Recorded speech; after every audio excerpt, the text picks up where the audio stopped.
যে যাকে জাহান্নাম থেকে দূরে রাখা হবে, যাকে জান্নাতে প্রবেশ করানো হবে, সেই সফল কাম। তার মানে আসল সফলতাটা হলো কি? পরকালীন সফলতা। দুনিয়ার সফলতাটা কি? এটা আসল প্রকৃত সফলতা নয়।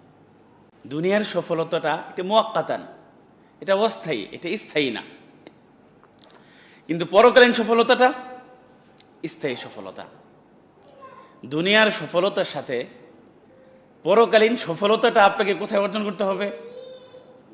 দুনিয়া থেকে কিন্তু আমি যে পরকালে যদি জান্নাতে যেতে চাই, বিনা হিসেবে যদি জান্নাতে যেতে চাই, আমার সবের পাল্লাকে যদি আমি ভারী করতে চাই, গুনাহের পাল্লাকে যদি আমি হালকা করতে চাই, তাহলে এটা কি আমি মৃত্যুর পরে করতে পারবো, নাকি আমাকে দুনিয়াতেই করতে হবে? মানে দুনিয়াতেই আমাকে করতে হবে। দুনিয়ার কাজের সাথে সাথে আমাকে পরকালীন যে সফলতা, অনেক আয়াত আছে, আমরা ইনশাল্লাহ পর্যায়ক্রমে আলোচনা করব।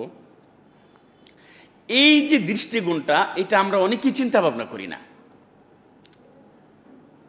লাহুম কুলুবুল লা ইয়াফকাহুনা বিহা ওয়া লাহুম আ'য়ুনুল লা ইউবসিরুনা বিহা ওয়া লাহুম আযানুল লা ইয়াসমাউনা বিহা। অন্তর আছে, কিন্তু যে অন্তর দিয়ে প্রকৃতপক্ষে আমাদের চিন্তা করা দরকার, যে ব্রেন দিয়ে আমাদের চিন্তা করা দরকার, সেটা আমরা অনেকে করি না।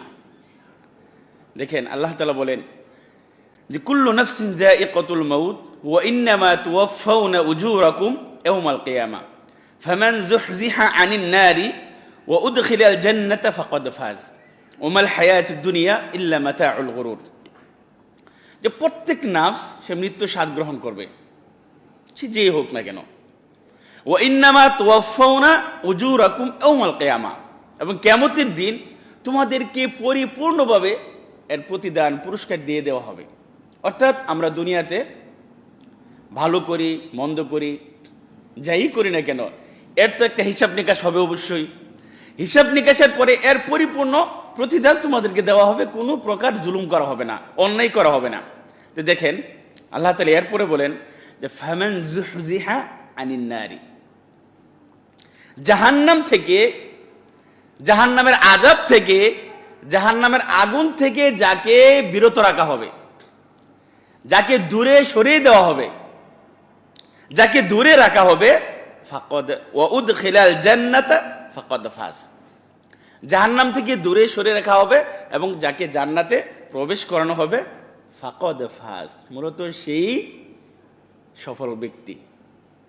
তাহলে সফল ব্যক্তি সম্পর্কে বা সফলতা সম্পর্কে আল্লাহ তাআলা কি বলেন?